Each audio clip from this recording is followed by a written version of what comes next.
Bom dia para vocês. A gente espera muito que vocês estejam conseguindo, ter um momento mais tranquilo possível aí nesse período de suspensão de aulas, né.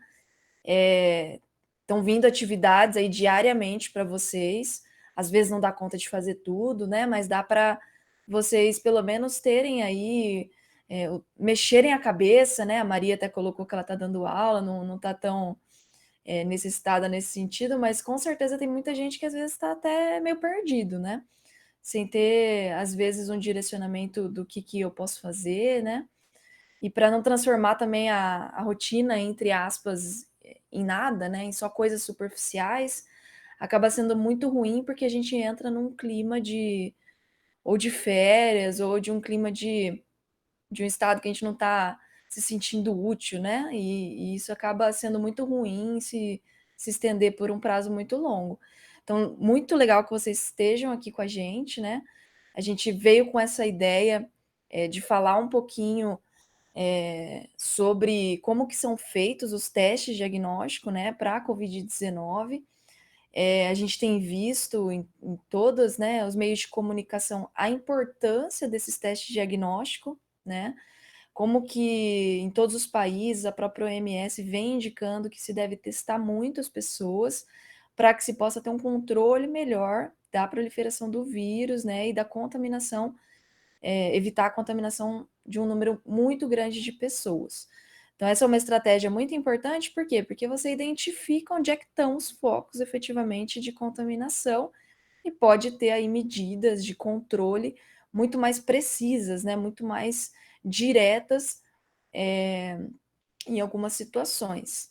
A gente tem, né, ouvido falar, principalmente, né, e na verdade são os dois que efetivamente estão sendo usados, dois testes, dois tipos de testes que a gente vai discutir um pouquinho com vocês, né? O primeiro teste é o que a gente chama de PCR em tempo real, né? O PCR ali vem de cadeia, né? Reação em cadeia de polimerase, né? Se a gente vê em português, que a gente vai trabalhar aí um pouquinho com vocês o que é isso, talvez vocês já tenham ouvido falar um pouquinho, mas é com a ideia de pegar uma quantidade de material genética bem pequenininha, ampliar, né? Multiplicar esses pedacinhos de DNA numa quantidade que seja possível de ser quantificada, né? Então a gente vai poder explicar um pouquinho para vocês como essa técnica é feita, quais são os princípios dela, por que que ela é tão interessante em termos de identificação de um vírus, da contaminação de um vírus por dentro de uma pessoa, né? Então a gente vai, na verdade, começar falando mais sobre o PCR em tempo real. Hoje é uma aula mais introdutória no sentido de que vocês consigam, a gente retome, né, ou mesmo veja pela primeira vez, talvez em alguns casos, a questão da estrutura, né, das moléculas de DNA, de molécula de RNA, e começar a falar um pouquinho já também da primeira etapa que precisa ser realizada para fazer o PCR em tempo real. Então, ao longo do dia de hoje, a gente, do dia não, né, dessa próxima hora, digamos assim, a gente vai tratar um pouco disso para dar o encaminhamento e entendimento do que é essa técnica aí de PCR em tempo real, tá? Depois, a gente vai tratar com vocês a segunda técnica que vem sendo muito usada, que é através de imunoensaios. Pelo próprio nome, a gente já tem uma dica do que se trata, né?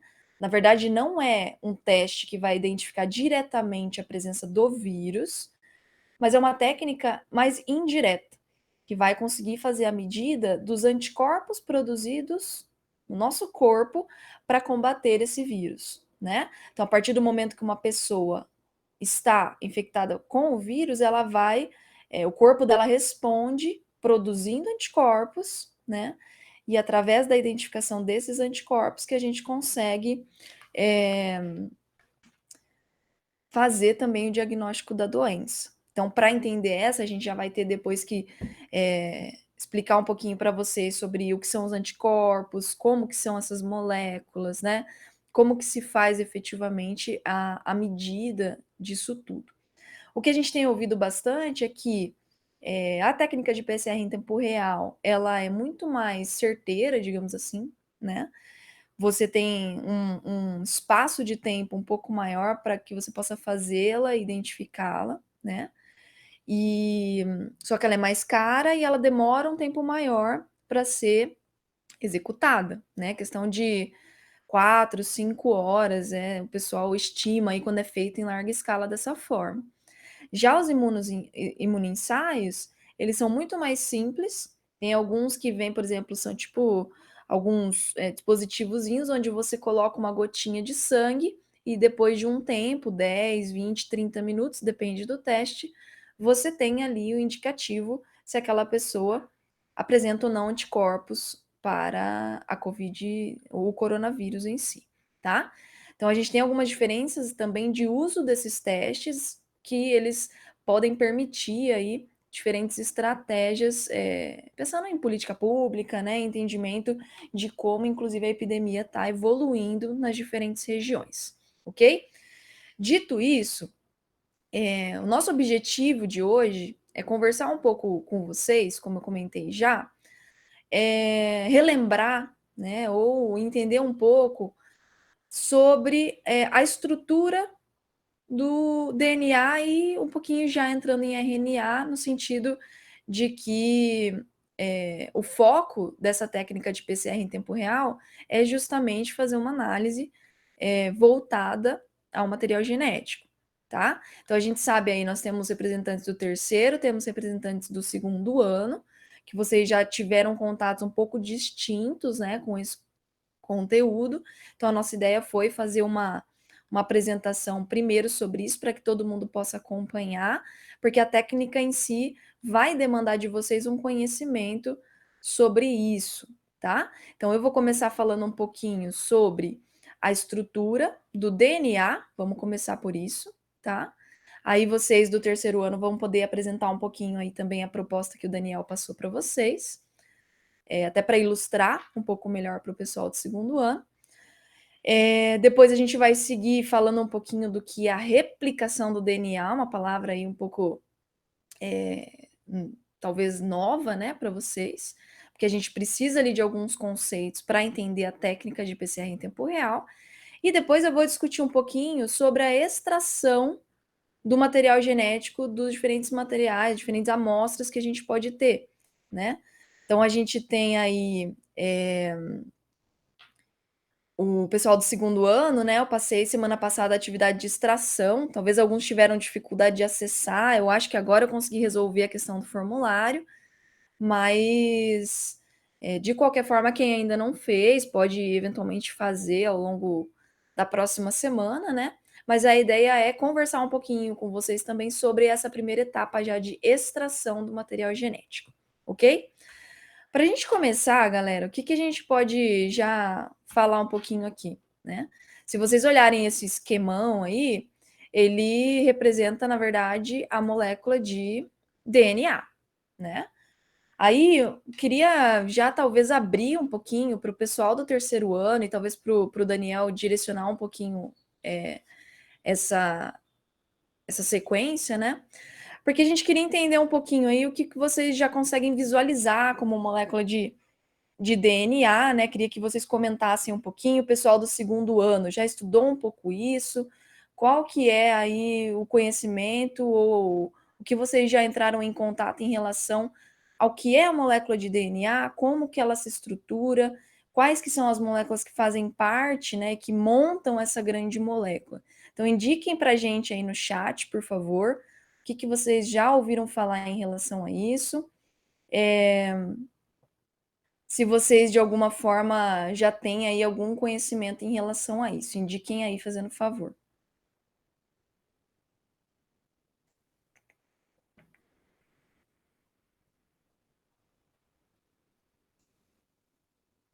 Alô, Falar, galera. Cadê o pessoal do desculpa, terceiro? Já eu viram? estava sem o fone, bem espertona. Bom, vamos lá. A Dorine colocou o primeiro ponto aqui: possui pontos de hidrogênio, né? Isso é um fato. Quando a gente tem aí essa montagem, digamos assim, dessa molécula mais complexa, que fica em dupla hélice, que a gente fala, né? Ela fica formando uma hélice. Uma das ligações que são realizadas são as pontes de hidrogênio para a montagem dessa molécula. A gente vai poder entender um pouquinho melhor disso. O que mais que o Antônio colocou? Formado por bases nitrogenadas. Legal, Antônio. Então, quer dizer, a gente tem ali bases nitrogenadas, né? Um tipo de molécula que vai estar. Se vocês olharem nessa imagem toda ilustrativa, na verdade, são tipo essas bolinhas bem centrais aqui, né? Então, a gente tem as bases nitrogenadas que são um ponto bem, assim, extremamente importante da molécula de DNA. A gente vai entender um pouco sobre isso. Possui um grupo fosfato, legal, vamos também falar sobre isso. É uma dupla fita, né? Então, se vocês olharem nesse esquema, a gente já consegue ver, né? A gente tem como se fosse uma fita desse lado e uma fita desse lado. Pessoal do segundo ano, pelo que eu estou entendendo, não estudou ainda a molécula de DNA, tô certa?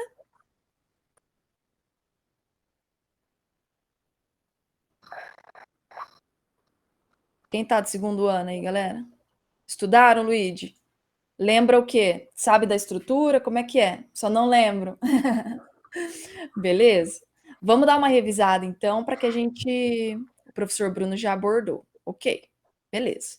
Vamos dar uma revisada até para vocês lembrarem, tá todo mundo bem ligado no que a gente está falando e conseguir acompanhar, tá?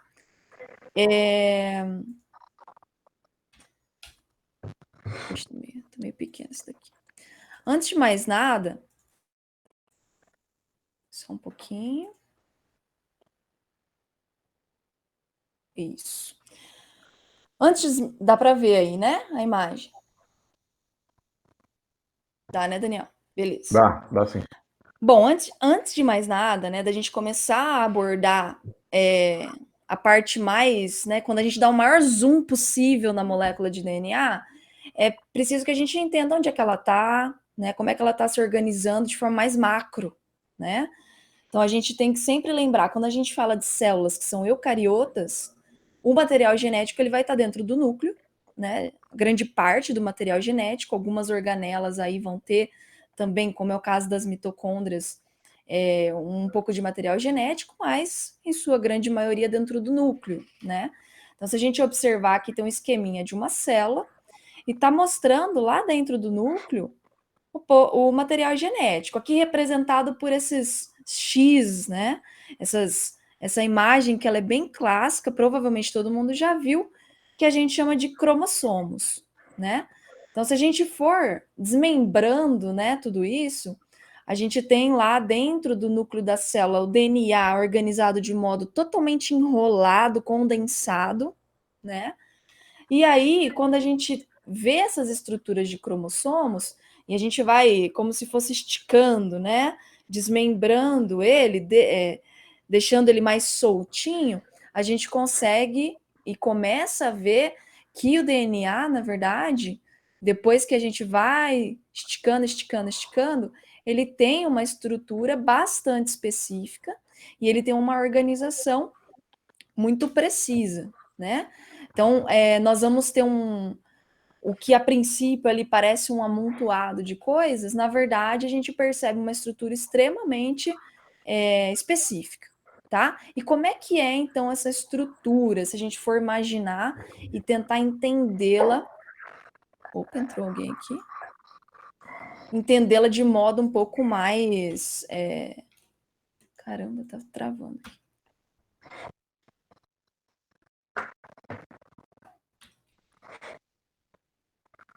Se a gente for começar a entender, né? Se a gente pensar no cromossomo em si, todo organizadinho, condensado, e começar a desmembrar ele, a gente vai perceber, primeira coisa que a Isadora falou, uma molécula que forma uma dupla hélice. Ou seja, nós temos duas fitas, né? Imaginem uma molécula que ela vai formando uma fita bem longa, e elas são elas se organizam formando uma hélice, elas se dobram uma sobre a outra, formando uma hélice. Então, a gente chama de modo, olhando aqui nessa escala, o DNA ele forma o que a gente chama de dupla hélice. é todo o material genético que vai estar organizado em dupla hélice? Não. A gente vai ter a oportunidade de entender que quando a gente está falando de RNA e não de DNA, na verdade a gente não vai ter a fita dupla, a gente vai ter uma fita simples, né? Vocês vão ver que a gente vai inserindo aí alguns comentários já em relação ao RNA com vocês, porque lá nos finalmente a gente vai entender a técnica a partir da molécula de RNA. A gente parte, né, da molécula de RNA, uma vez que o vírus ele apresenta o RNA e não o DNA, tá? Depois que a gente dá um zoom ainda maior nisso, se vocês observarem aqui nesse desenho, Lu, né? Fala. desculpa. Eu preciso resolver uma coisinha. Chegou uma entrega aí. Trabalhar em casa é duro, né? Eu já É, volto, tá? tá bom. Só tira o microfone aí para não. Tá, beleza. Bom, pessoal, vamos lá. Se a gente olhar, então, dar um zoom ainda maior, né? Se vocês olharem dessas duas chavezinhas aqui, a gente tem uma estrutura que ela vai se organizando e a gente geralmente representa por essas letrinhas, né? C, G, A, T, são as letrinhas que vão aparecer nessa estrutura do DNA. O que que é isso? São as tais das bases nitrogenadas que o Antônio comentou, que elas vão ser organizadas numa sequência bastante específica na molécula de DNA e que elas vão servir como um código, né? Como um. Elas vão. Um código, efetivamente, é essa palavra, para que a gente possa transformar isso em informação e produção depois de proteínas, tá? Vocês já devem com certeza ter ouvido falar que quando a gente pega, portanto, alguns pedaços da fita dupla de DNA, a gente está falando de genes, né? Então, dentro de todo esse amontoado de material genético que a gente tem dentro do nosso núcleo das células, várias partezinhas e pedaços disso, elas vão, na verdade, representar genes. São pedaços que têm uma sequência de bases nitrogenadas bastante específica e que vão servir para produção e para construção de proteínas, né? Então, assim como a gente tem esses vários genes, né, esses vários pedaços codificadores, as bactérias também têm, as plantas também têm e os vírus também têm, né? Apesar de não ter ali uma organização de fita dupla, o RNA também vai servir como uma molécula codificadora de proteínas, né? Então isso é importante a gente entender, porque depois a gente vai retomar um pouquinho disso quando a gente olhar para o vírus efetivamente, né? Conseguir entender um pouco como que o vírus se organiza e como ele faz o uso ali das nossas células e por que que isso é possível da gente relacionar com os testes de Covid, tá? Pessoal, se for tendo alguma dúvida, aí vocês vão falando. A princípio, estou entendendo que vocês estão relembrando um pouquinho, né? Vamos lá. Bom, e o que são efetivamente aquelas letrinhas, né? É o que a gente chama de bases nitrogenadas.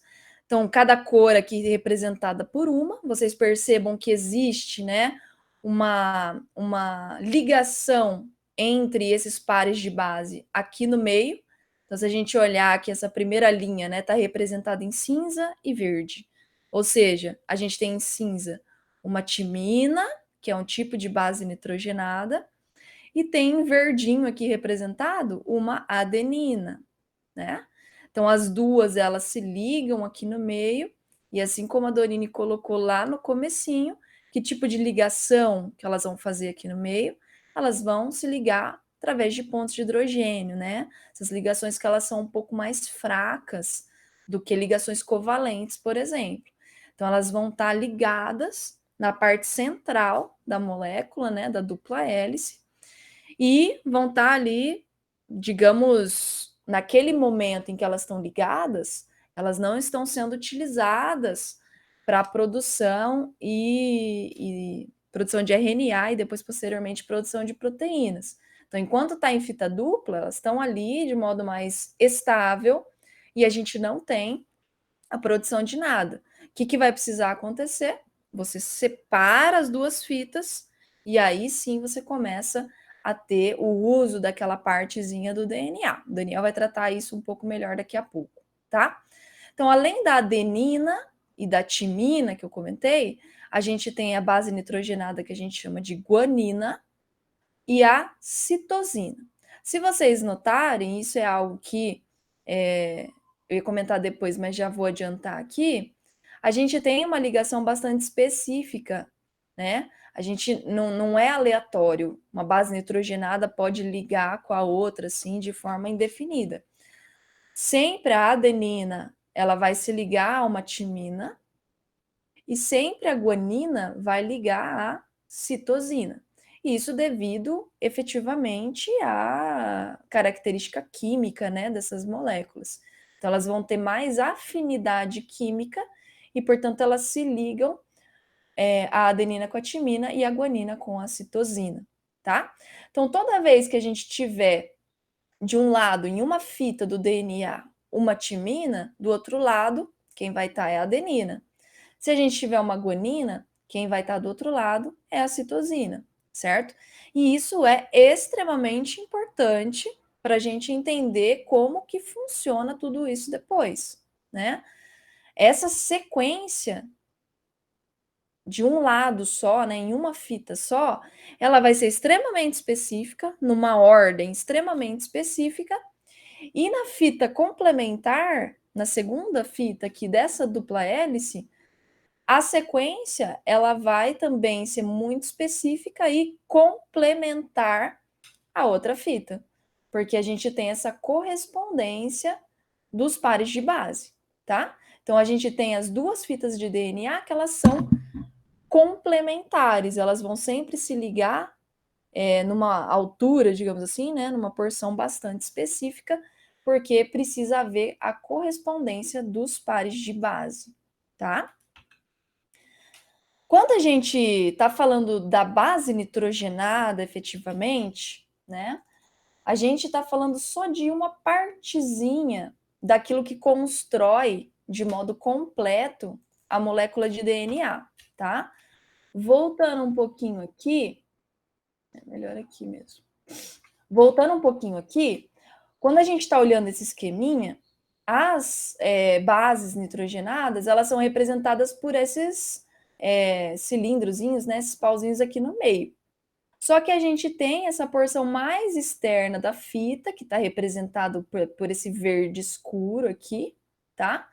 Que são outras moléculas que estão ali associadas. Que moléculas são essas? Então, se vocês observarem, isso aqui é a estrutura química de uma porçãozinha daquela ali, tá? Então, você tem uma base nitrogenada, então vocês podem notar aqui a estrutura base, né, da base nitrogenada. Obviamente, a gente vai ter as variações de acordo com a diferente base, né? Tem as bases com 2 anéis, tem base com um anel, né? Apenas. E, além da base nitrogenada, a gente tem outros dois componentes aqui da molécula de DNA, né? Então, ligada a essa base nitrogenada, a gente tem uma pentose, né? Um carboidrato, que vai estar ligado ali a ela, e um grupo fosfato, que alguém comentou ali também, quando eu questionei vocês sobre isso, tá? Então, a gente tem ali esse pezinho, né? É o fosfato sendo representado, ligado por várias moléculas de oxigênio. Ele, por sua vez, se liga a essa pentose, que está ligada à base nitrogenada específica e que pode variar de acordo com o tipo de base nitrogenada que vai estar ali, tá? Toda essa estrutura em conjunto a gente chama de nucleotídeo, tá? Então, quando você tem uma base nitrogenada ligada a uma pentose, ligada a um grupo fosfato, a gente tem aqui a representação e a forma química de um nucleotídeo de DNA, tá bom? E aí, como eu comentei com vocês, desculpa essas linhas aqui nessa imagem, mas a gente tem as duas fitas do DNA se pareando. Essa é uma palavra bem importante da gente gravar aí na cabeça, porque uma fita que vai ter uma sequência específica. Então, percebam aqui, ó, em roxo nós temos a pentose, que a gente acabou de ver na imagem anterior. Essa bolinha amarela é o fosfato.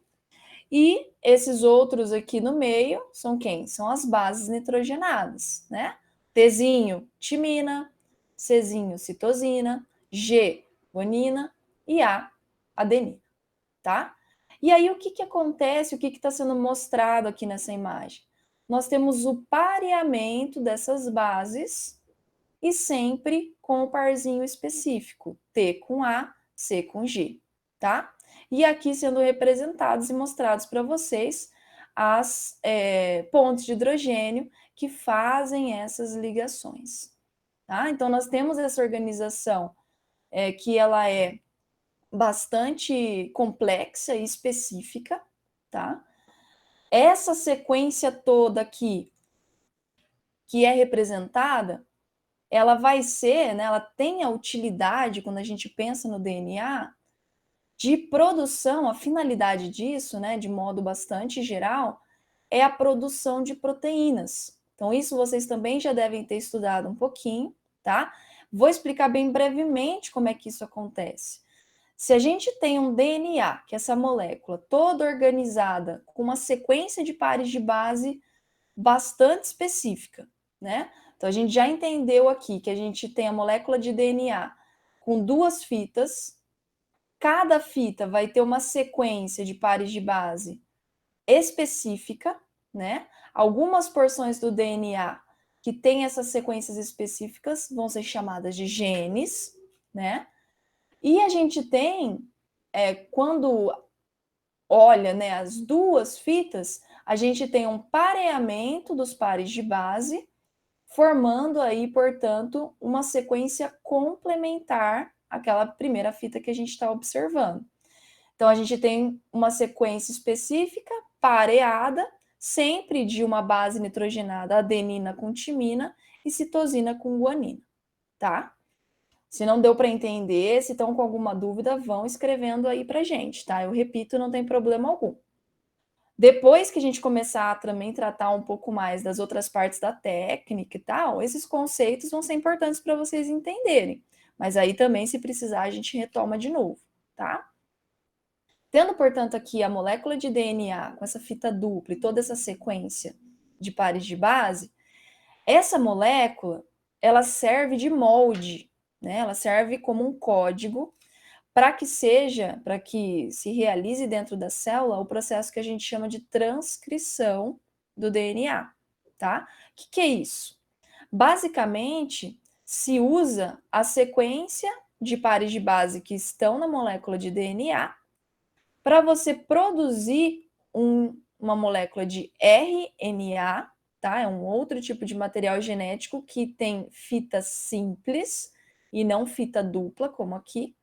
Só que se vocês notarem, ó, não sei se tiveram cuidado na imagem, mas acredito que sim, a sequência de pares de base do RNA, produzido a partir desse RNA, ele é a mesma sequência que a gente tem aqui em cima, né? É a sequência complementar àquela fita que foi copiada. Então, o Daniel vai tratar um pouquinho daqui a pouco com vocês sobre um processo bastante similar ao que acontece aqui, mas imaginem lá dentro da célula, tem lá o DNA. Eles estão pareados. O que eu preciso fazer para produzir uma molécula de RNA? Vai haver o despareamento, então essas duas fitas elas são afastadas, e através do trabalho de um monte de enzimas, é feita uma cópia complementar da fita que está ali agora exposta e aberta, né? De todos aqueles pares de base, eles são copiados, mas obviamente com o sua base nitrogenada complementar, tá? Então, onde a gente tinha uma timina aqui, qual que é a base nitrogenada que vai ser complementar a ela? É a adenina. Então, lá no RNA, ó, a gente tem uma adenina. No caso do que vai parear quando a gente tiver uma adenina, vai ser uma outra base nitrogenada diferente, que ela não tem no DNA, mas tem no RNA, que é a uracila.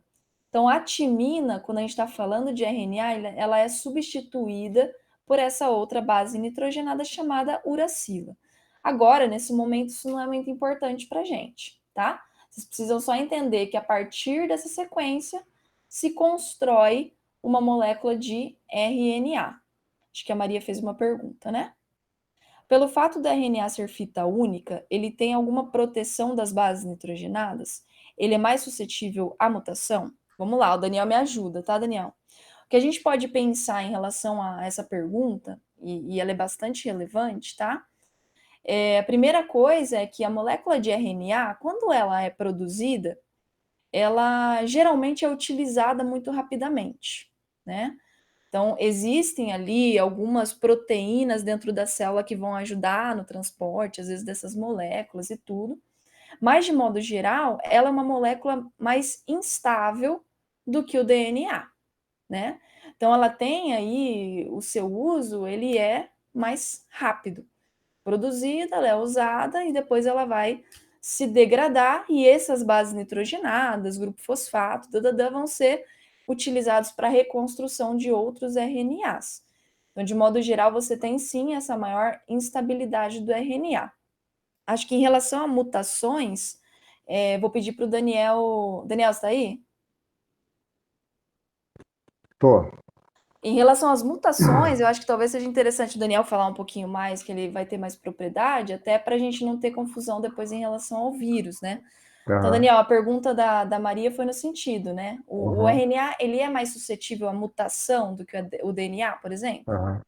Então, se tua dúvida veio da, Maria, se tua dúvida veio da informação que você deve ter de que um vírus de RNA ele sofre mais mutação ou ele se muta mais, né, do que um vírus de DNA, a gente pode dizer então que sim, tá?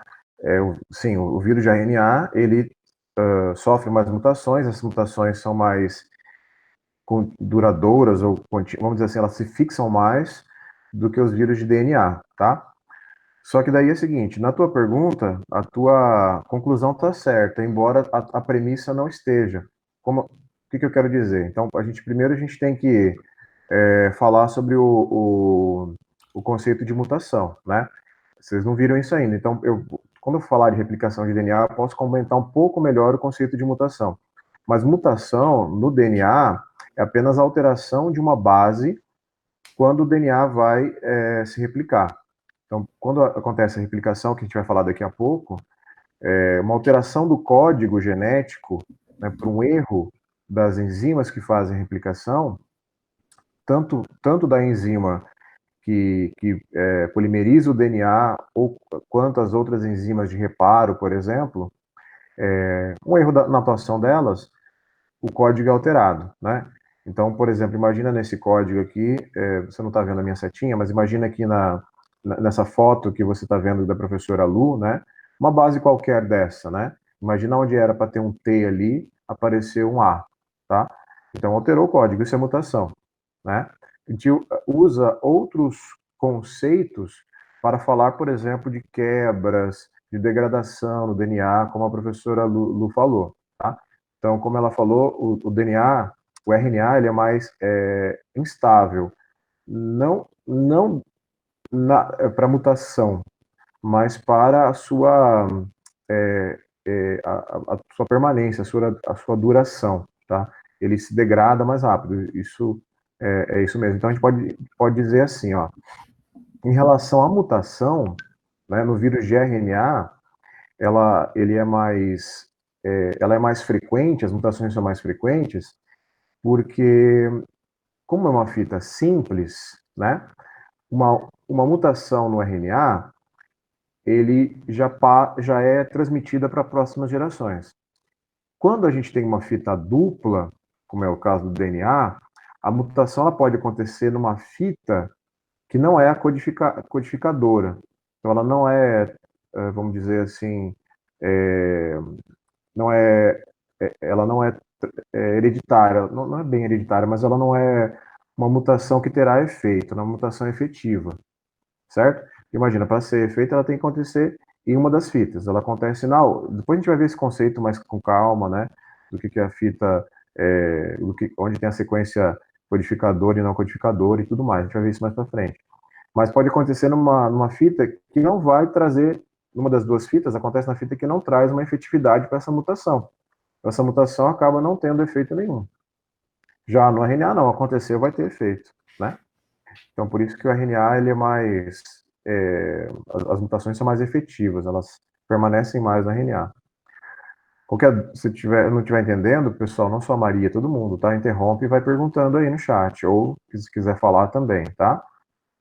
Agora, sobre a proteção, né, como a Lu estava falando, já que o RNA é uma molécula bastante instável, então a gente pensando nesse processo aqui, né, de transcrição, quando o RNA, principalmente o RNA mensageiro, ele tem que ser enviado para o citoplasma, ele recebe, para proteção de sua molécula, caudas, que a gente chama de cauda poliadenilada, ou um capacete de guanina metilada. O que é isso? Ele recebe moléculas nas suas pontas, tanto na extremidade 3' quanto na extremidade 5', para proteção, para aumentar a estabilidade do RNA, para ele durar mais tempo. Sem essa proteção, ele duraria menos tempo. Com essa proteção, ele dura pouco tempo, mas dura um pouquinho mais, certo? Para dar tempo de fazer a tradução de algumas moléculas de proteína, certo? Então é mais ou menos essa a ideia. Então, lembrar que mutação é alteração no código, no DNA, então, ela tem que acontecer na fita que vai efetivamente ter algum efeito hereditário, algum efeito genético mesmo, e se acontecer na outra fita, pode ser que não tenha esse efeito. E já no RNA, não. Se a mutação acontecer na produção do RNA, já vai ser, pensando no vírus, tá? Já vai ser efetivo, já vai ser eficaz, tá? Porque vai passar para os vírus descendentes.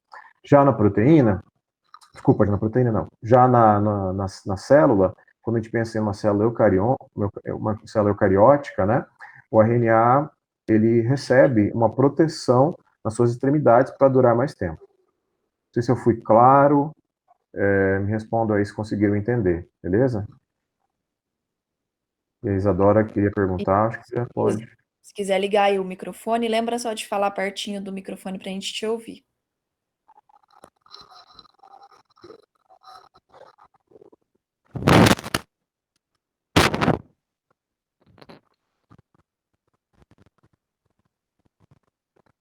Pode falar isso.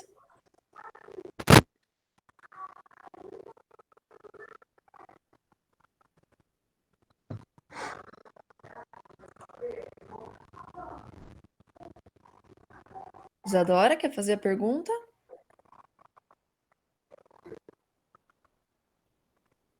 Tenta escrever então. Aí eu vou dando continuidade aqui e ou vai escrever rapidinho. Escreve aí então, a gente aguarda 2 minutinhos.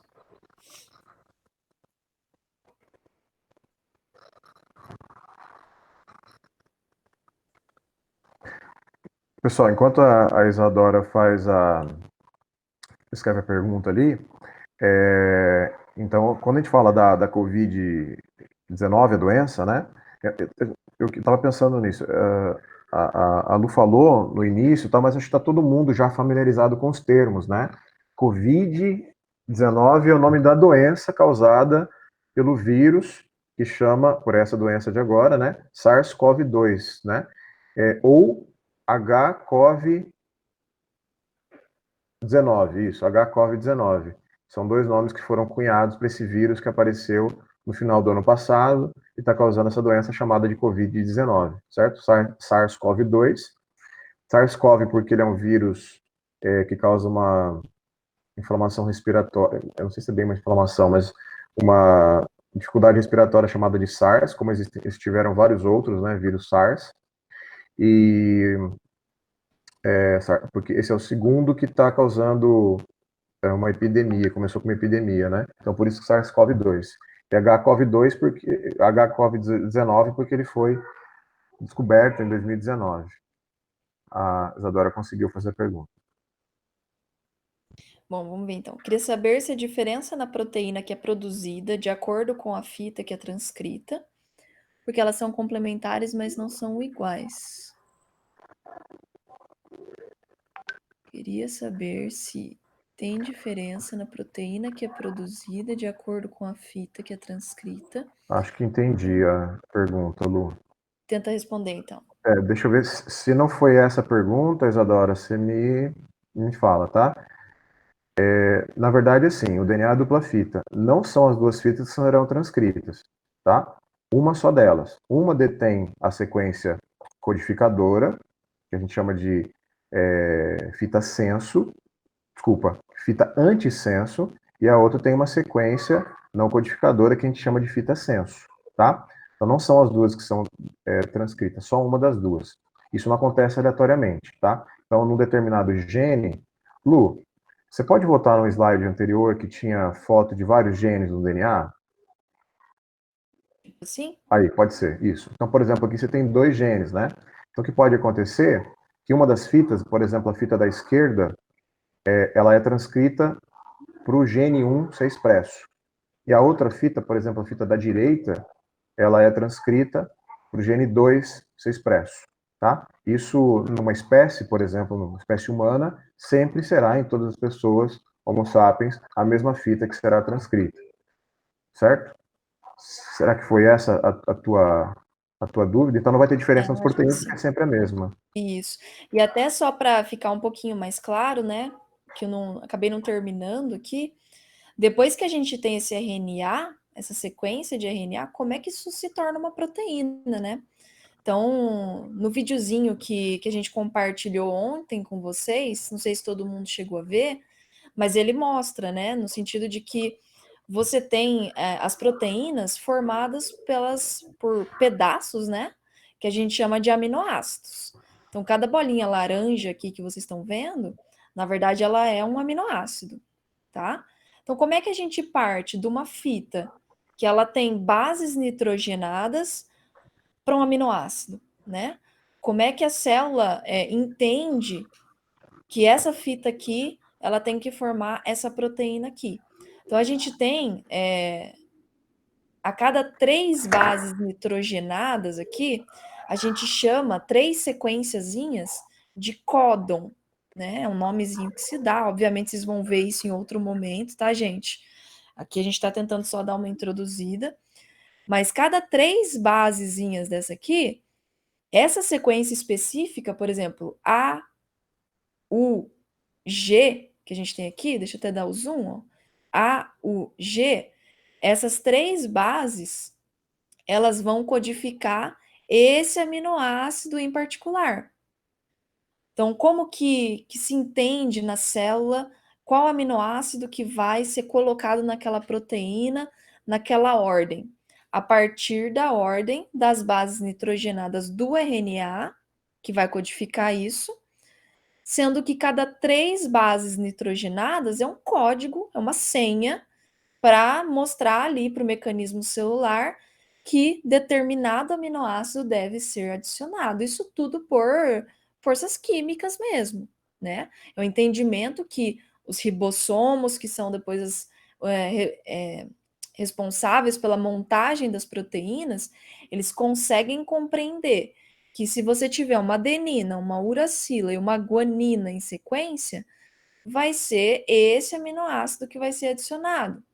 Por outro lado, se eu tiver uma citosina, uma uracila e outra uracila, vai ser esse outro aminoácido que vai ser adicionado, e aí sim a gente entende, a partir da ordem das bases nitrogenadas, a ordem dos aminoácidos que vai aparecer naquela proteína, tá?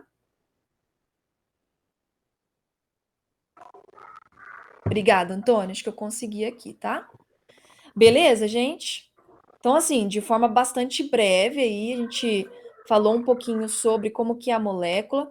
Talvez agora seja o momento da gente pedir para a galerinha que fez o modelo, né, do DNA, mostrar um pouquinho, tentar indicar aí onde é que foi que quis representar as bases nitrogenadas, né, os nucleotídeos, quais materiais que usou. Talvez o Daniel possa também querer que explique alguma coisinha específica a mais, mas é legal até para a gente tentar ilustrar e ver se todo mundo consegue identificar essas particularidades, né? Onde é que estão as bases nitrogenadas, como que foi feita essas ligações e tudo mais. Então, eu vou abrir aí, talvez, ó, sei que o Antônio fez, a Maria fez, mais ou menos, ainda tá terminando. A Dorine fez, quem mais? Mostrem pra gente aí, por favor, a molécula de vocês, quem tiver câmera, né?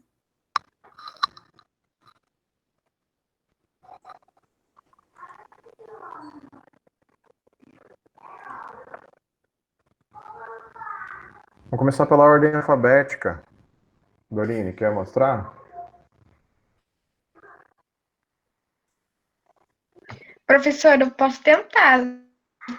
Espera um minuto. Você tem a Webcam aí, Dorine? Ela saiu. Tenho, mas não sei se vai Tá. ficar bom. Se você não conseguir, você pode compartilhar a tela com a tua foto, ou eu posso compartilhar aqui, você vai explicando também. Ah, então compartilhe a foto, professor. Minha internet está muito ruim. Tá, eu vou compartilhar aqui. Lu, eu vou... Eu já tirei a minha já. Tá. Deixa eu lembrar. Ah, tá, lembrei.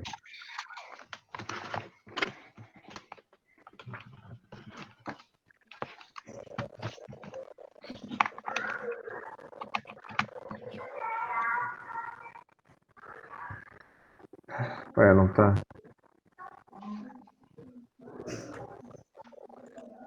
Não tá dando a opção de compartilhar só a foto. Você abriu Bom, a foto? sim, tá aberto. Compartilhar tudo aqui. Tá meio bagunçado, mas... De repente todo mundo baseia aí nas imagens. Isso.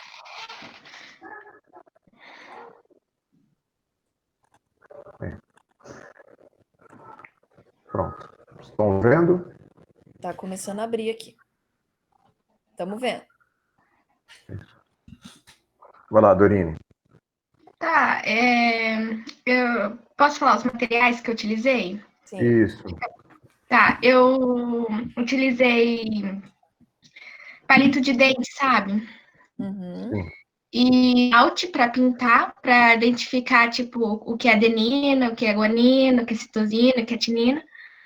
Daí, tipo, eu usei papel sulfite para conseguir ligar, né, tudo. E para fazer esse aspecto de dupla fita. Uhum. Certo. Menos isso. Uhum. Nossa, gente, esse site tá muito feio, professor. Tá Não tá, nada, não. tá legal pra Bem caramba. legal. Dorine, você conseguiu seguir as proporções de tamanho? Ou você não... Mas eu tentei, mas foi meio, sabe, foi por Tá, olho mesmo, sabe? tá. Você lembra aqui, ó, por exemplo, se o azul for... O que seria o azul? Você O não azul fez uma seria legenda? a timina Então aqui é o quê? e a adenina. E aqui? Preto, né? Vermelho, a citosina e o preto, a guanina. Beleza. Então sempre As pareamento ali. purpurinas, Uhum. andinas, né? Beleza. Show de Legal. bola. Parabéns. Beleza. Nossa, eu esqueci que o Antônio começa com A.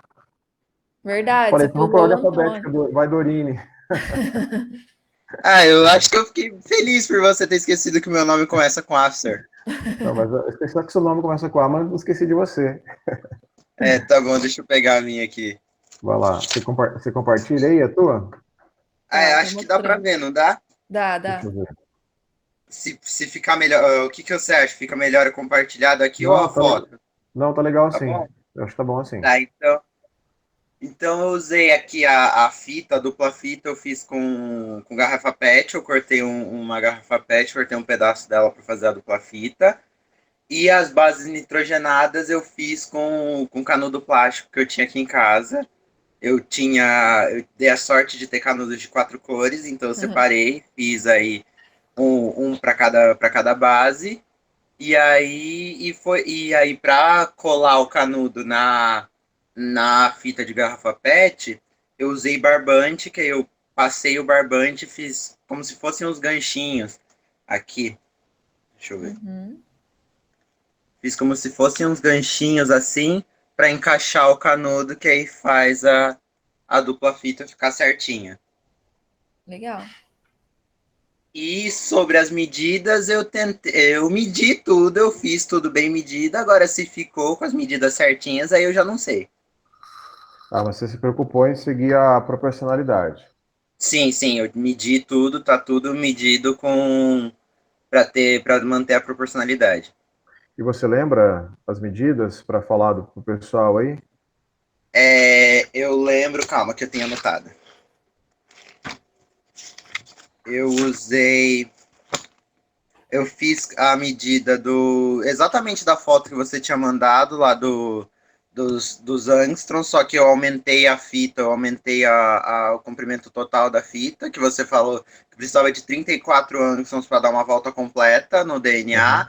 Eu usei uma fita de 53 centímetros, que aí eu transformei o angstrom para centímetro, que para ficar mais fácil. E cada base nitrogenada tem 5 centímetros. E aí, porque aí eu diminuí pela metade o tamanho que estava na foto que você mandou dos 20 angstroms que tinha que ter as duas bases nitrogenadas. Aí eu usei 10 as duas e 5 cada uma. Bacana. Tá, então, pensando no DNA, mostra a tua maquete de novo aí, por favor. Que? Então, pensando no DNA de verdade, né? A distância entre as duas fitas, mostra com o dedo aí, Antônio, por favor. Seria isso, essa distância ali, né? Entre as duas fitas seria de 20 angstroms. Você Sim. fez 5 centímetros, é isso? Eu fiz de 10 10 5 centímetros. centímetros Tá, cada base cada, nitrogenada. cada base, tá. Seria de 20 angstroms. E a distância. Ah, tá. Aí para completar um giro completo, 360 graus, pensando no relaxamento básico ali, né, é porque assim, às vezes o DNA ele pode estar mais torcido ou menos torcido, mas a gente pensando Sim. no DNA relaxado, cada volta teria quantos angstroms? É Cada 34. Isso, com 10 pares de base, né? 10 pares de nucleotídeos. Sim. E, e a distância entre dois nucleotídeos da mesma fita, ou entre duas bases da Era mesma fita, de 3,4 angstroms. 3,4 angstrom. Beleza. Isso aí, show de bola. Pessoal do segundo ano, né? Não viu. Isso aqui a gente não tinha visto em aula ainda, né? Mas tanto vocês do terceiro quanto o pessoal do segundo sabe, quando a gente fala angstrom, sabe a quanto equivale um angstrom? Alguém sabe? É uma unidade de medida, como se fosse metro, sei lá. Quantos metros vale um angstrom? Alguém tem ideia? O Antônio que fez, o pessoal, a Dorine, a Isadora. Se não me engano, professor, que você tinha falado, era algum número, tipo, vezes 10 elevado a quinta, menos 5, alguma coisa assim, metros. Isso, é 10 elevado a menos 10. Certo, Maria, entendeu? Oi? É 10 elevado a menos 10 Ah, tá. Metros, né? metros, isso. 10 elevado a menos 10 metros. Então, Minúsculo. para a gente ter uma ideia, você pega um metro, divide por 1000, você tem um milímetro. Aí você pega um milímetro, divide por 1000, um milímetro, divide por 1000, você vai ter um micrômetro. Você pega um micrômetro, divide por 1000, vai ter um nanômetro. Você pega um nanômetro, divide por Nossa. 10, você tem um angstrom. Isso é um angstrom, certo? Então, a não sei como é que fala, mas é 10 bilhões de vezes menor do que o metro dividido por 10 bilhões de vezes, certo? Esse é o tamanho do angstrom. Obviamente, essas estruturas aí, esses tamanhos foram determinados quimicamente. Não é possível visualizar isso em nenhum tipo de equipamento, tá? Agora, a Isadora. Vamos lá, Isadora. Você consegue mostrar a sua? Quer que eu coloque a foto? Consigo mostrar aqui. Ah, beleza. Tá, calma aí. Tá aqui. Não sei se dá pra ver. Tá Dá pra pra ver ver. isso. Virou até peça decorativa do quarto. Daí eu fiz a proporção de 1 centímetro para 1 angstrom. Então tá naquelas medidas mesmo. Daí eu usei palito de churrasco para fazer as bases nitrogenadas. E um papel mais grosso, tipo a Danine, que ela espetou, daí eu também espetei o palito no papel. Daí ficou assim. Muito bem. Então você seguiu a 1 centímetro que vale a 1 angstrom, no teu caso. Isso é legal, ficou muito bem bacana, hein? Dá um giro nela aí. Faz um efeito bacana se dá um giro nela, né? Olha lá. Você podia pôr uns LEDs também, ia ficar bacana à noite, assim, ó, desliga a luz do quarto, liga o DNA, uns LEDs, assim, ia ficar bem, uns lasers e tal, fica bem legal, hein? Show de bola, bacana, parabéns. Muito bom. Então, revisando, né, a cada volta, você tem 10 nucleotídeos, né, 10 a cada volta completa, né? Então, mas isso é um relaxamento básico ali, a gente vai ver que em alguns momentos, também a fita de DNA dupla hélice, ela pode estar mais torcida, né? Então ela fica mais tensionada, principalmente quando acontece o que a gente vai falar agora, que é a replicação do material genético. Ela vai ficando mais contorcida. Eu vou citar isso para vocês mais para frente, tá? E então, para o pessoal do segundo ano, e revisando o pessoal revisando também o pessoal do segundo e do terceiro, claro, desculpa. A gente tem, o que acontece é o seguinte, essa estrutura ela foi descoberta, né, na década de 50, certo? E ela serviu de base para todo o desenvolvimento da biologia molecular dali para frente, né? Tudo que a gente conhece como biologia molecular veio dali para frente. Beleza, pessoal? Lu, acrescentar Não, algo? acho que não, acho que tá ok. Podemos seguir daí depois agora para falar da replicação? Podemos. Então, vamos embora. Então Tá, vamos lá. Maria vai Maria, querer mostrar a sua, Maria? Maria. Ah, tá, ela falou que não tinha terminado, né? Tá certo. Eu acabei esquecendo, Maria, desculpa.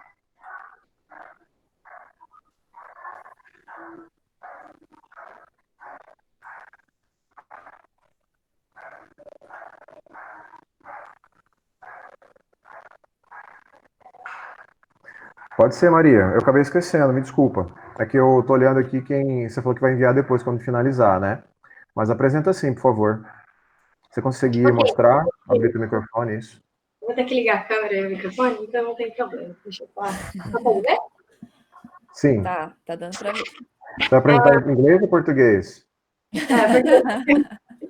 Então, primeiramente, o que eu fiz? Eu fiz alguns cálculos para poder deixar certinho. Eu coloquei como condição que a cada 1 centímetro equivale a 1 Armstrong. Então, tipo, os 33,4 ficaria 3,4 centímetros, 34 Armstrongs ficaria 34 centímetros e os 20 Armstrongs 20 centímetros. Daí, fazendo umas contas meio doida, eu deixei 44 ligações por... Como que eu posso chamar isso? Eu deixei, tipo, cada bolsinha que fica assim, eu deixei 4 ligações. E como que funciona a minha maquete? Ela é um pouquinho diferente. Eu usei só uma garrafinha. Peraí. E daí eu fiz esse prisma, uma garrafinha. E... tô nervosa. E daí o que eu fiz? Eu fiz um holograma. Porque eu acho que, tipo assim, não é que fica mais fácil de visualizar, mas, tipo, você tem consegue aumentar ou diminuir. E é meio que uma maquete de bolso, vamos dizer assim. Então, deixa eu mostrar. Peraí que eu vou desligar a luz. Gente, tô achando o máximo isso aqui que tá acontecendo. Então, é tipo assim, eu peguei e dupliquei. Eu não sei se vai dar pra mostrar na câmera. Mas é que eu peguei. Acho que não vai dar pra mostrar na câmera. Deixa eu ver. Ele pega e duplica a imagem. Eu quadrupliquei, na verdade, a imagem. Então, com a imagem quadruplicada, eu consigo deixar ela como se fosse um modelo 3D. Eu acho que eu não vou conseguir mostrar para vocês. Aqui, ó. Tá bem fraquinho por causa da luz. Ainda tá de dia. Mas não sei se dá para enxergar muito bem. Um pouquinho só, Dá mas para dá pra ver. ver. Aham. Que bacana, hein? Então você consegue ver. Eu disse que eu não terminei porque eu queria fazer todas, tipo, fazer também as bases e tudo mais. Mas como eu tive que adequar tipo, os tamanhos e tudo mais, então eu demorei um pouco mais do que eu pensei que ia demorar. Mas daí eu fiz. Ah, tá. Vou mostrar a imagem pra vocês, que eu acho que ficou mais fácil no celular. No celular, a imagem é assim. Daí eu vou mostrar a imagem melhor. Daí, essa é a imagem que eu tentei fazer. Eu peguei um modelo da internet, daí eu fui tentando ajeitar, fui colocando coisa a mais, tirando coisa que eu achei que não ia precisar tanto. Daí eu deixei.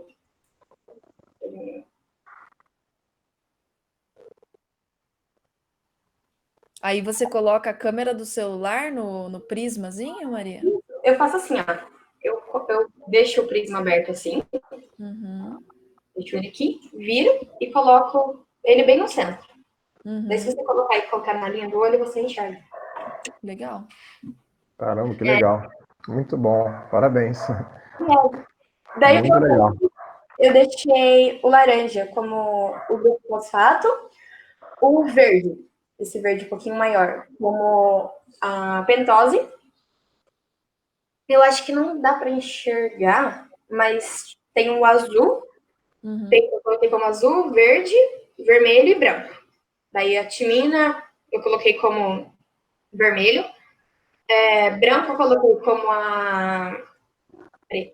timina eu coloquei como vermelho, adenina eu coloquei como branco, como azul eu coloquei citosina e verde eu coloquei guanina. Muito bom. Acho que é Muito isso. bom. Eu falo, Parabéns. mas aí eu teria que fazer o do. Eu queria fazer tipo separadinho as outras bases, mas não deu tempo de fazer. É isso. Não, muito legal, muito bom. Parabéns. Deu para entender. A hora que você terminar, manda as fotos, faz um videozinho e tal. Vai ficar Eu bem faço bacana. e fica melhor Tá, gravado e mostrar assim. beleza. Show de bola. E o Felipe também fez, tá? Mas ele não tá na sala, né? Mas ele fez também. Ele mandou logo na segunda-feira. Ele fez com. Na segunda não, desculpa, na sexta-feira da semana passada ele mandou. E ele fez com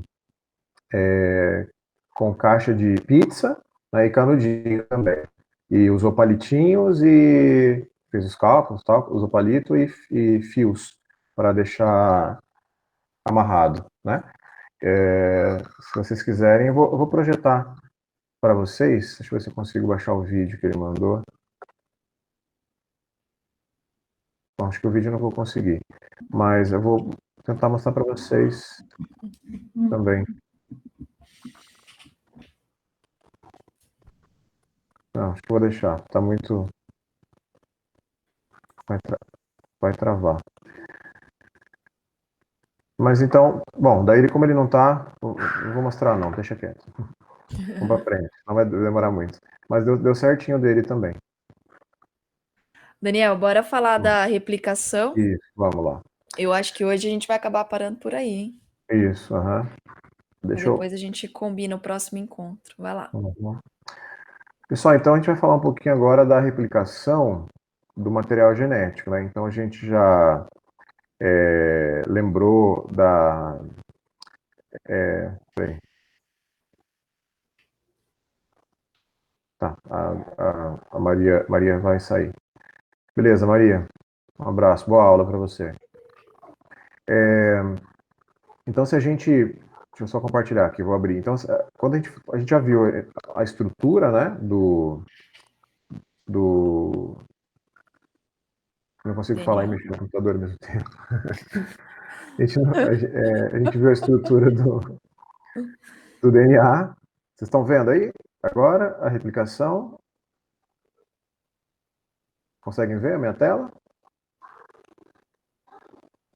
Lu, dá para ver? Conseguimos, estamos vendo sim.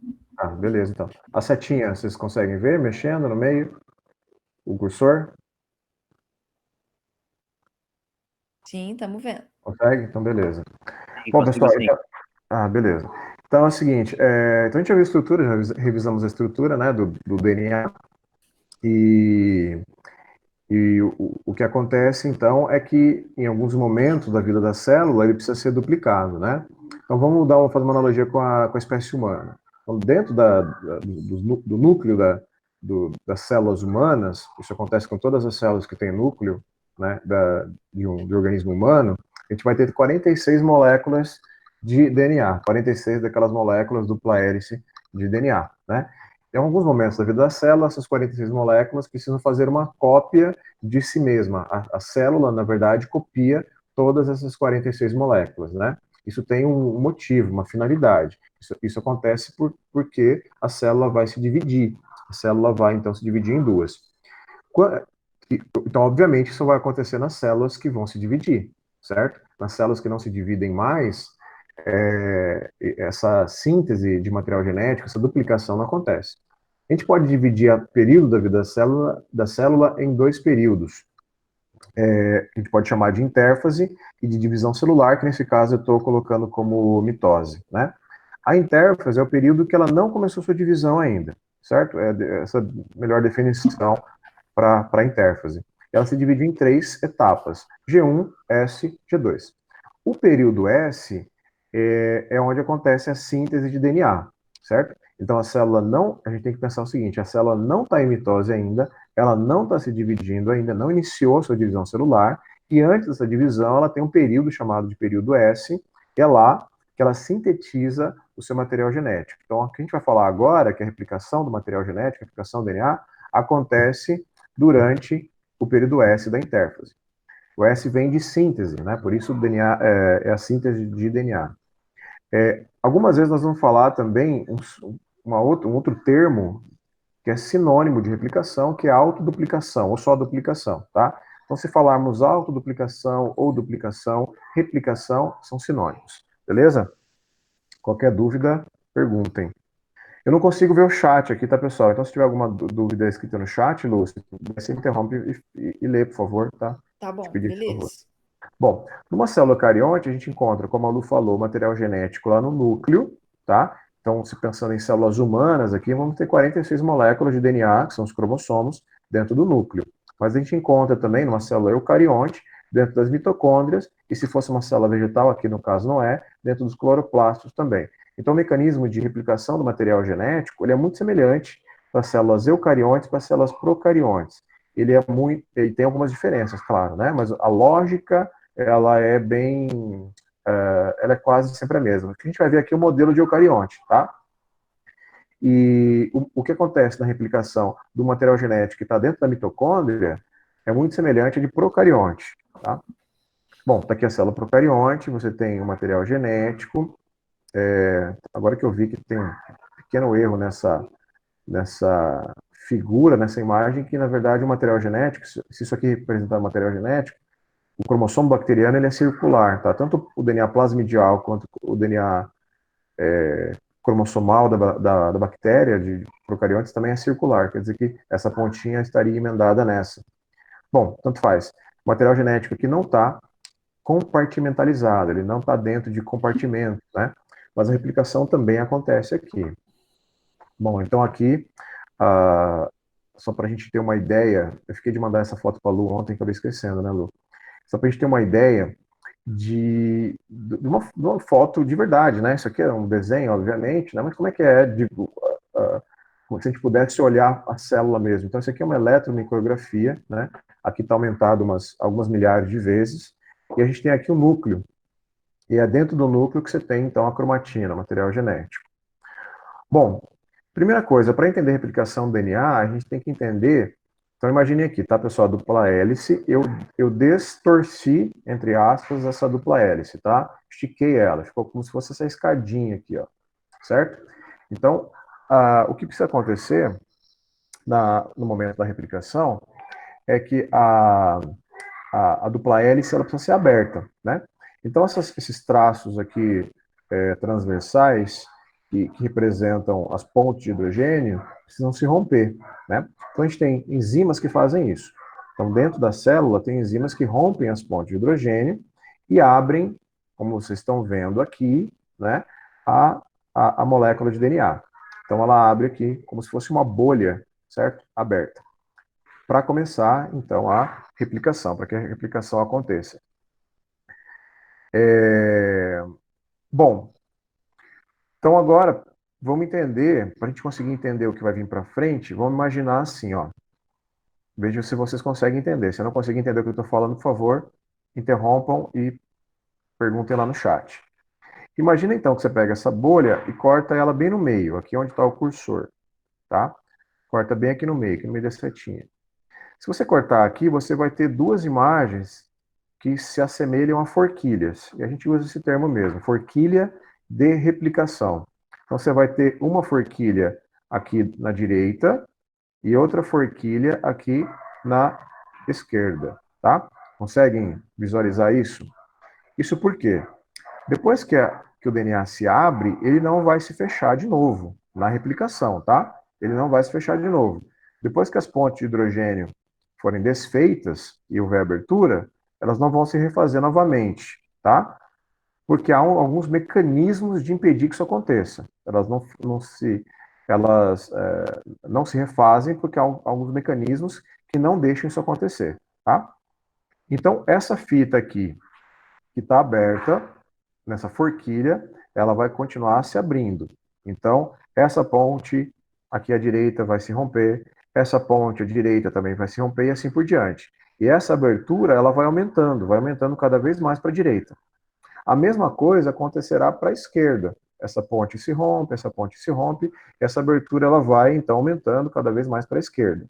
Então as forquilhas vão ficando cada vez maiores.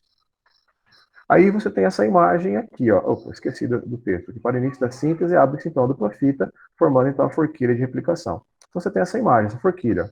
Então imagina que aqui você cortou no meio, pegou essa forquilha da direita e eu estou colocando ela aqui um pouquinho maior. Certo, pessoal? Bom, quem faz isso, quem fez essa abertura, é uma enzima, certo? É uma enzima que tem essa função de quebrar as pontes de hidrogênio e abrir, formando a forquilha. Bom, e depois começa a replicação ou a síntese de novo DNA propriamente dito. A primeira coisa, então, para começar a replicação do material genético é a inserção de uma molécula aqui, tá, pequena, que em geral pode ser que ela seja maior, tá? Mas em geral ela tem de 8 a 12 nucleotídeos, Daniel, certo? só te interromper, que tem uma perguntinha da Isadora que eu acho que é bom já retomar Sim, agora, porque senão vai passar. sim, Ela fala não aí. ouviu, ela falou assim, não ouvi se você falou, mas como que a primeira ponte ela vai se romper para fazer a abertura da forquilha? Isso, Isadora, não só a primeira, mas todas elas, tá? Elas se romperão por ação de uma enzima, tá? É uma enzima que vai fazer o rompimento das pontes de hidrogênio. Essa enzima chama helicase. Eu não falei o nome dela, estou falando agora a primeira vez. E a gente não quero que vocês se preocupem com com o nome dessa enzima, pelo menos por enquanto, tá? Mas ela chama helicase.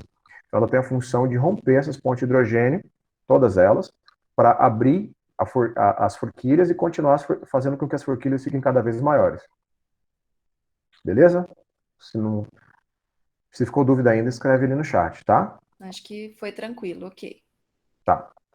Aí, então, para começar essa síntese de DNA, né, a replicação, então imagina que é o seguinte, a replicação você tem duas fitas, e você tem que fazer mais duas fitas, certo? Você tem um DNA, que é uma dupla hélice, você tem que fazer um novo DNA. Então, o novo DNA tem que ser sintetizado. Para isso começar, você tem, então, a figura desse iniciador, chamado de primer, tá? Aí tem uma enzima chamada de primase, que sintetiza, né, uma molécula chamada de primer. Então, essa bolinha, nossa elipse, marronzinha, eu coloquei uma cor aqui que eu nem sei que cor que é tipo um roxo, né? Essa elipse aqui, ela está representando essa enzima chamada de primase. Então, ela sintetiza uma molécula pequena, tá, de 8 a 12 nucleotídeos, que é, na verdade, um RNA, uma molécula de fita simples, tá aqui, ó, certo? Então, essa molécula de nucleotídeos, de 11 a 12, então, de 8 a 12 nucleotídeos, ela é chamada de primer, tá? Primer, uma tradução livre, é um iniciador, beleza? Até aqui, então, a informação importante é essa. Um primer, o iniciador, é sintetizado, está representado aqui de amarelo. Beleza. Bom, está aqui o primer. O que acontece? O que vem agora, nós vamos no próximo slide. Bom, então você continua ali com a forquilha de replicação, continua aqui o primer, tá? O primer já foi sintetizado pela primase, e agora vem uma enzima, que é a enzima que sintetiza efetivamente um novo DNA, certo? Bom, o DNA é um polímero, já falamos sobre isso. Um polímero de nucleotídeos. Então, o monômero que forma o polímero DNA é o nucleotídeo. Se eu quiser fazer um novo DNA, eu preciso polimerizar nucleotídeos. Ao polimerizar nucleotídeos, eu formo um DNA. Quem faz isso, então, é uma enzima. Esse nome é importante. Esse nome quero que vocês lembrem hoje. É chamado de DNA polimerase. Então, DNA polimerase é a enzima que sintetiza novo DNA, que polimeriza novo DNA. Como que ela faz isso? Ela é incapaz de começar a sintetizar o DNA se não houver uma ponta, uma extremidade. Então, ela só vai conseguir sintetizar se ela pegar nessa pontinha aqui de RNA, ou seja, também tem nucleotídeo aqui, se ela pegar daqui para frente. Então, é isso que ela faz. Certo? Então, está aqui a DNA polimerase, sintetizando novo DNA. O novo DNA está de vermelho. O DNA velho está de preto aqui. O primer está de amarelo. Espero que tenha ficado claro. Se não ficou, perguntem, tá? Bom, tem uma coisa importante. Acho que vocês repararam.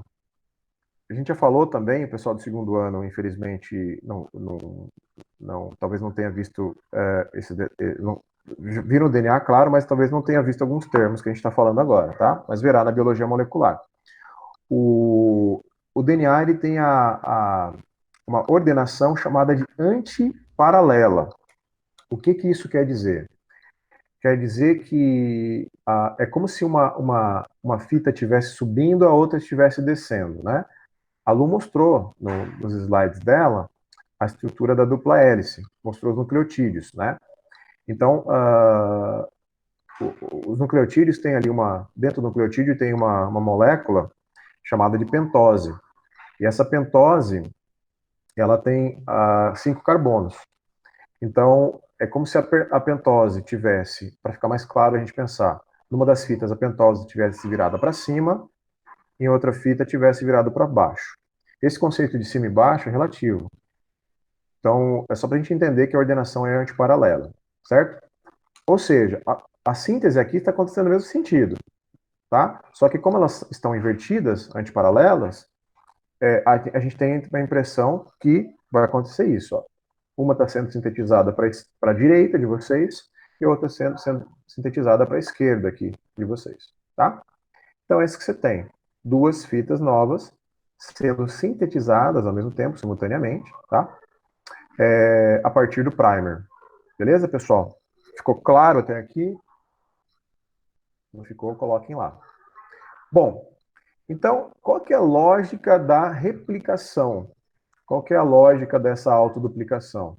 Bom, a partir do primer, não coloquei aqui, mas teria a sequência de letrinhas aqui no primer também, tá? A lógica é a enzima DNA polimerase, né? Essa enzima aqui, de verdinho, sintetizar DNA por complementariedade. Ou seja, na fita nova, que está de vermelho, ela vai sendo polimerizada de forma complementar à fita velha, certo? Por exemplo, tinha o A na fita velha, coloca-se um T na fita nova. Tinha um C na fita velha, coloca um G na fita nova. E assim por diante. Isso vai acontecer nos dois sentidos, na fita que está em cima e na fita que está embaixo. Sempre a lógica é por complementariedade. Beleza? Então, você tinha uma fita, uma dupla fita, agora que você tem duas duplas fitas. Beleza? É isso. Aqui cabe, então, o comentário que a Maria tinha perguntado, né? Comentar um pouquinho daquela pergunta da Maria. O que é a mutação? Então, imagina que essa enzima aqui, pessoal, da DNA polimerase, errou, tá? E ela colocou, ao invés de colocar uma guanina aqui, ela colocou uma adenina. Então, imagina que tivesse um A aqui, certo? Isso é mutação. Isso é mutação. Então, você tinha um código aqui embaixo e tinha um G aqui nessa posição. Esse código foi alterado, apareceu um A aqui, uma adenina. Isso é uma mutação, tá? Isso é mutação no material genético. Nós vamos estudar isso com mais calma e falar um pouquinho das consequências e dos tipos de mutações mais para frente também. Beleza? Bom, vocês notaram então que você tem uma fita velha e uma fita nova, uma fita nova e uma fita velha. Essa pretinha, essa fita preta aqui, essa fita preta estavam unidas, foram separadas e uma fita nova, vermelha, foi sintetizada. Na verdade, duas fitas novas vermelhas. Então você tem dois DNAs novos agora. Esse DNA aqui de cima e esse DNA aqui de baixo, tá? À medida que o DNA vai sendo sintetizado, o DNA novo, as pontes de hidrogênio já vão se fazendo. Eu não coloquei aqui, tá? Mas elas já vão se fazendo, as pontes de hidrogênio, tanto em cima quanto embaixo, ok? Outra coisa importante, então, é que a replicação, a autoduplicação, ela é semi-conservativa. O que isso quer dizer? Você conserva uma fita velha com uma fita nova com uma fita velha. Você nunca vai ter duas fitas, depois da replicação, duas fitas velhas e duas fitas velhas juntas e duas fitas novas juntas, certo? Você sempre vai ter, então, uma replicação chamada de semi-conservativa, beleza? Então, resumindo, a dupla hélice se abre, né? Porque há um rompimento das pontes ou das ligações de hidrogênio. Os primers são sintetizados por essa enzima chamada de primase. E a enzima importante aqui de hoje é a DNA polimerase, que sintetiza, então, o novo DNA, certo? A replicação é então, semi-conservativa, beleza? Então, esses são alguns conceitos importantes para resumir o que a gente falou até agora. Pessoal, ficou alguma dúvida? O que vocês podem aí? Tem alguns comentários aqui. Acho que não. Pessoal aí, daí, Lu, manda bala.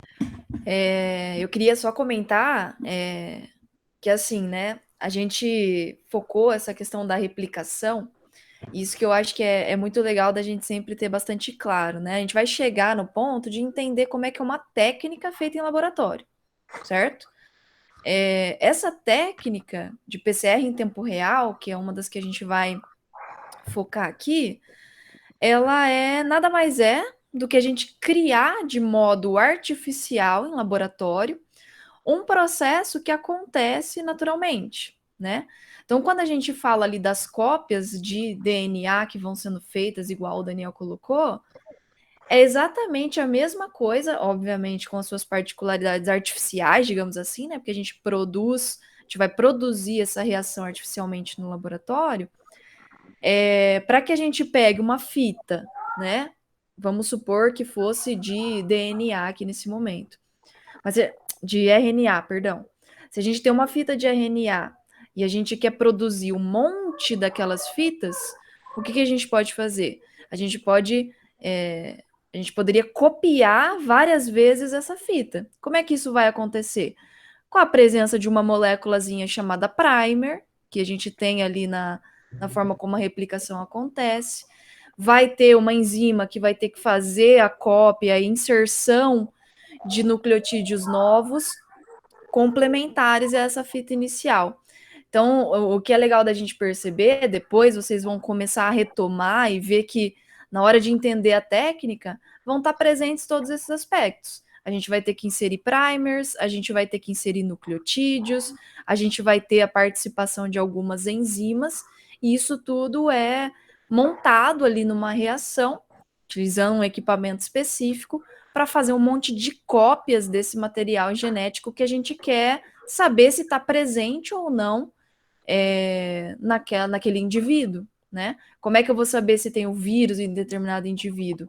Eu vou colher uma amostra da pessoa e vou tentar criar um monte de cópias desse RNA do vírus para saber se ele está presente ou não. Então, é uma técnica que imita aquilo que acontece naturalmente. Obviamente, com algumas diferenças, algumas particularidades que a gente vai discutir depois. Mas é importante que a gente entenda essas estruturas do DNA, esse mecanismo de replicação, que está envolvido ali. Daniel chamou a atenção da DNA polimerase, por exemplo. A palavrinha primer, que é aquela sequência iniciadora ali da replicação, é extremamente importante que vocês lembrem para entender a técnica depois, tá? Então, só quis dar um destaque aí a essa questão, né?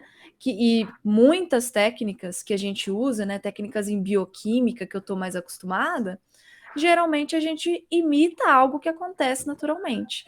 A gente monta um meio de reação, acrescenta alguns reagentes ali, né? De modo bem amplo, assim, comentando. E a gente faz, né, com que aquela reação aconteça artificialmente para a gente poder medir se ela está acontecendo numa quantidade grande, uma quantidade baixa, se tem a presença de determinada molécula ou não. Então, utilizando de todas as propriedades químicas e propriedades do que já acontece naturalmente, a gente consegue medir algumas coisas em laboratório, né? Utilizando os equipamentos que vão ser capazes de detectar isso. Então, é legal de guardar isso bem na cabeça para depois entender o processo que a gente faz na técnica em si, laboratorial, né? Eu ia propor, na verdade a gente tinha planejado, né, até de continuar um pouco a discussão, mas eu acho que se a gente avançar vai começar a ficar um pouco cansativo hoje, né? Eu acho que a gente poderia encerrar, né, nesse ponto hoje, e depois no nosso próximo encontro a gente continuaria daí efetivamente entrando mais na técnica em si. Hoje a ideia era falar um pouquinho já da extração, né? Que inclusive o pessoal do segundo ano tinha lá atividade para fazer, mas eu acho que é prudente a gente deixar para a semana que vem, senão vai começar a se estender demais. Por vocês, pessoal, principalmente quem falou, quem apareceu na câmera, podemos publicar? Vocês veem algum problema ou tudo bem? Autorizam a publicação da imagem? Dorine, pode. Beleza, gente. Então a gente vai colocar. Eu tenho um canal. Tenho um canal no YouTube. O Daniel também Inscreve, dá tem, né? joinha. Se inscreve Eu tenho um lá. Sabe aquele sininho da lateral? Então, gente, eu coloco clica no lá e apoio. aí a gente publica lá no Classroom também, para quem efetivamente não pôde assistir, assista, né? E aí, quem sabe, vem participar com a gente na semana que vem, tá bom? Se vocês puderem também falar com o pessoal, de repente alguém não entrou, ficou com preguiça, achou que, sei lá, que não ia ser Achou bom, que ia ser fala. chato, né? E pode mostrar para ele que vocês vão se arrepender, que foi bem legal. E assim, a Eles vão se ideia é que a arrepender. gente se aprofunde cada vez mais, eu acho que cada vez vai ficar mais interessante, tá bom? Hoje foi uma coisa um pouco até mais de revisão, ou lembrar alguns conceitos e introduzir a replicação. Daí, semana que vem, a gente começa a entrar mais na técnica em si. Beleza, gente? Acho que a gente agradece muito a participação Show de de bola. vocês, bastante, né? Acho que foi bem tranquilo. E a gente espera vocês, então, na próxima semana, tá? Fiquem atentos lá ao Classroom. Provavelmente a gente vai disponibilizar esse vídeo e, de repente, alguns outros vídeos que vocês podem ir também assistindo para ir complementando aquilo que a gente fala. Tá bom?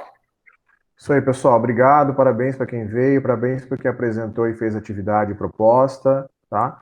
Quem não fez, quiser, pode fazer ainda e mandar, não tem problema, beleza?